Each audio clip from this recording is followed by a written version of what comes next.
50,000 रुपए का लॉस हो गया मुझे सिर्फ 16 साल की उम्र में ऑनलाइन और ऑफलाइन बिजनेस करने में। और ये लॉस हुआ मुझे इंस्टाग्राम और यूट्यूब पर बिजनेस रिलेटेड हद से ज्यादा कंटेंट देखने पर, क्योंकि कंटेंट क्रिएटर्स तो वन साइडेड प्रॉफिट दिखाकर ब्रांड्स से अपना प्रमोशन का पैसा लेकर तो साइड हो जाते हैं और अपने जैसे लोग इस प्रॉफिट को देख और समझने लगते हैं कि बिजनेस में बहुत ज्यादा प्रॉफिट है और बिजनेस शुरू कर देते हैं बिना सोचे समझे। ना अपने जैसे लोगों के पास ना एक्सपीरियंस होता है और ना स्ट्रेटेजी होती है और फिर बाद में लॉस हो जाता है। मुझे तकरीबन 1 साल हो चुके हैं बिजनेस रिलेटेड चीज़ें सीखते सीखते और मैं 50,000 लॉस हो चुका हूँ बिजनेस में। और मैं तुम्हें इस वीडियो में ये बताऊंगा कि एक सक्सेसफुल बिजनेस बनाने के लिए तुम्हें क्या नहीं करना है, मतलब कि जो गलती मैंने की थी वो तुम्हें इस वीडियो में सारी बताने वाला हूँ ताकि तुम समझ पाओ और वो गलती तुम ना दोहराओ। अगर तुम्हारे पास अभी टाइम नहीं है तो वीडियो को सेव कर लो, बाद में देख लेना, क्योंकि ये वीडियो बहुत ज़्यादा इंपॉर्टेंट है और अगर तुम इस वीडियो को अधूरा देखोगे तो तुम्हारे पास अधूरी नॉलेज रह जाएगी। और जैसे मैंने अभी तुम्हें पहले बताया था कि अधूरी नॉलेज ही हमेशा ले डूबती है। तो अगर तुम्हारे पास अभी टाइम नहीं है तो सेव कर लो। और ये वीडियो कुछ ज़्यादा लंबा नहीं होने वाला है, 5 या 10 मिनट का होने वाला है, तो तुम्हारा 5 या 10 मिनट में कुछ नहीं जाने वाला, तो वीडियो को पूरा देखकर जरूर जाना।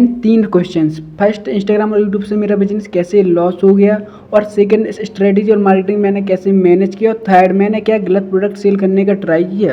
वीडियो के एंड तक ये भी बताऊंगा कि मैंने कौन सा बिजनेस किया था जिससे मुझे लॉस हो गया, और मैं ये भी बताने वाला हूँ कि लॉस होने के बाद मैं अब क्या करने वाला हूँ। आजकल सोशल मीडिया पर 100 में से 95 लोग ऐसे होते हैं कि भाई ऐसी स्टोरी सुनाते हैं बिजनेस के बारे में कि कोई भी बिजनेस कर ले तो हर कोई प्रॉफिट में चला जाएगा, उन्हें तो पैसा मिल ही जाता है प्रमोशन करने से, लेकिन अपने जैसे लोगों को क्या। और अगर थोड़ा दिमाग लगाओ तुम लोग कि अगर हर कोई प्रॉफिट कर पाता बिजनेस से तो आजकल हर कोई बिजनेसमैन नहीं होता, कोई क्यों ही मजदूरी कर और कोई काम ही क्यों करता, सब कोई बिजनेस खोल लेता और सब कोई प्रॉफिट में चला जाता, लेकिन ऐसा नहीं है। और यही तो डार्क रियलिटी है सोशल मीडिया की। फर्स्ट रीजन कि इंस्टाग्राम और यूट्यूब से कैसे मेरा बिजनेस लॉस में गया।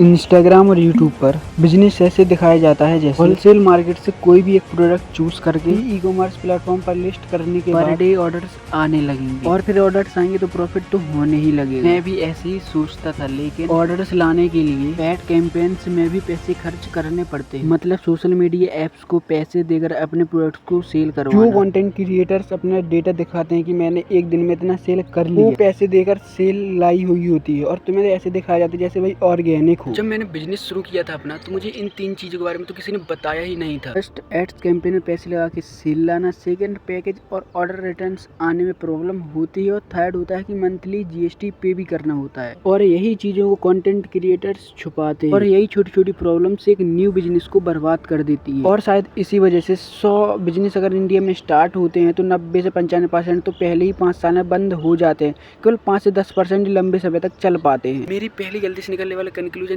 यही है कि किसी भी चीज़ को सोशल मीडिया पर देखकर अनदेखा ट्रस्ट मत करो, पहले उसे रियल लाइफ में देखो, समझो और उस व्यक्ति से जाकर मिलो जिसके पास उस चीज़ का एक्सपीरियंस, और उससे सलाह लो।